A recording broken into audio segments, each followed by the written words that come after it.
दोस्तों अपने भारत में अगर किसी चीज पर सबसे ज्यादा ध्यान दिया जा रहा है तो वो है भारत का इंफ्रास्ट्रक्चर। पीएम मोदी के थर्ड टर्म में भी इंफ्रास्ट्रक्चर पर काफी ज्यादा जोर दिया जा रहा है। अभी पीएम गति शक्ति के अंतर्गत 13,000 करोड़ रुपया की लागत से भारत में 8 बड़े प्रोजेक्ट पर काम शुरू किया जा रहा है। तो आइए इस वीडियो के माध्यम से जानते हैं 13,000 करोड़ की लागत से बनने वाले ये प्रोजेक्ट कौन कौन से हैं और इन्हें किन किन राज्यों में बनाया जा रहा है। नमस्कार and welcome to all world affair, मैं हूं विकास। दोस्तों अभी रिसेंटली वाणिज्य एवं उद्योग मंत्रालय ने एक मीटिंग की जिसमें बताया गया कि नेटवर्क योजना समूह की 21 जून को बैठक हुई और इसमें रेलवे तथा राष्ट्रीय औद्योगिक गलियारा विकास निगम NICDC की 18,000 करोड़ रुपए की 8 बुनियादी ढांचा परियोजनाओं का मूल्यांकन किया गया है, जिसमें कि 2 प्रोजेक्ट रेलवे से संबंधित है और 6 प्रोजेक्ट NICDC की थी। बैठक के दौरान सभी परियोजनाओं का उनके एकीकृत नियोजन और पीएम गति शक्ति सिद्धांतों के अनुरूप होने के लिए मूल्यांकन किया गया है। सामाजिक आर्थिक लाभ, बेहतर कनेक्टिविटी, कम पारगमन लागत और बढ़ी हुई दक्षता पर जोर दिया गया है। बताया जा रहा है कि मनमाड से जलगांव तक रेलवे प्रोजेक्ट के लिए 2,594 करोड़ रुपया खर्च किया जाएगा। दूसरा रेलवे प्रोजेक्ट है भुसावन से बुरहानपुर तक, जिसमें कि 3,285 करोड़ रुपया खर्च किया जाएगा। मंत्रालय के द्वारा कहा गया कि दोनों परियोजनाएं ऊर्जा खनिज सीमेंट कॉरिडोर कार्यक्रम का हिस्सा है। इसके अलावा इसमें कहा गया है कि NICDC की 4 परियोजनाएं उत्तर प्रदेश के आगरा और प्रयागराज, हरियाणा के हसियार और बिहार के एकीकृत विनिर्माण क्लस्टर के विकास से संबंधित है, जिसमें कि 8,175 करोड़ रुपया खर्च किया जाएगा।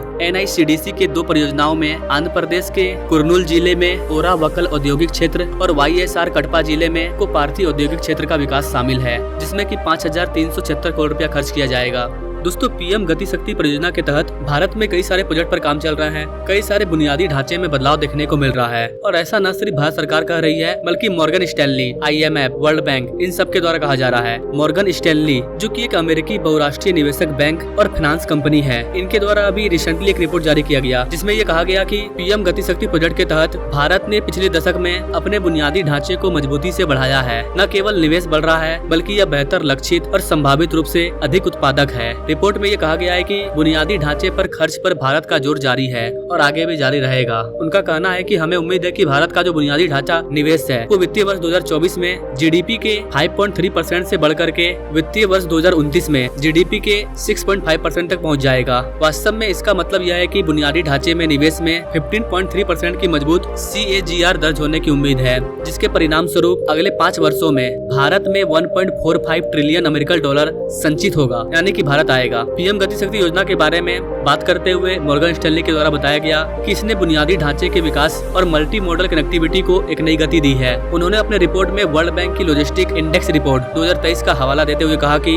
भारत में औसत कंटेनर डेवल टाइम 3 दिन था, जबकि UAE और दक्षिण अफ्रीका जैसे देशों के लिए यह 4 दिन था, USA के लिए 7 दिन, जर्मनी के लिए 10 दिन। इसके अतिरिक्त भारतीय बंदरगाहों का टर्न राउंड समय 0.9 दिन तक पहुंच गया है, जबकि USA का 1.5 है, ऑस्ट्रेलिया का 1.7 दिन है, सिंगापुर का 1.0 दिन है, यानी कि बाकी कंट्रियों की तुलना में भारत का बहुत अच्छा है। आपको बता देगा इसकी लॉकडाउन के बाद प्राइम मिनिस्टर मोदी ने अक्टूबर 2021 में बुनियादी ढांचे के विकास के लिए पीएम गति शक्ति राष्ट्रीय मास्टर प्लान लॉन्च किया है। यह मुख्यतः अनिवार्य रूप से रेलवे, रोडवेज, इसके अलावा 16 मंत्रालयों को एकीकृत योजना और बुनियादी ढांचा कनेक्टिविटी परियोजनाओं के समन्वित कार्यान्वयन के लिए एक साथ लाने के लिए डिजिटल प्लेटफॉर्म है। मॉर्गन स्टैनली के रिपोर्ट के अकॉर्डिंग पीएम गति शक्ति के तहत बंदरगाहों और शिपिंग क्षेत्र में कार्यान्वयन के लिए कुल मिलाकर 609 बिलियन रुपए की 101 प्रोजेक्ट पर काम चल रहा है। इसमें भी अप्रैल 2023 तक 89 अरब रुपए की 26 प्रोजेक्ट का काम पूरा हो चुका है। 153.4 बिलियन रुपए की 42 परियोजनाओं का काम लगातार जारी है। इसके अलावा 336.4 बिलियन की 33 परियोजनाएं कार्यान्वयन के अधीन है। ओवरऑल देखा जाए तो पीएम गति शक्ति परियोजना के तहत पूरे भारत को एक नई गति मिली है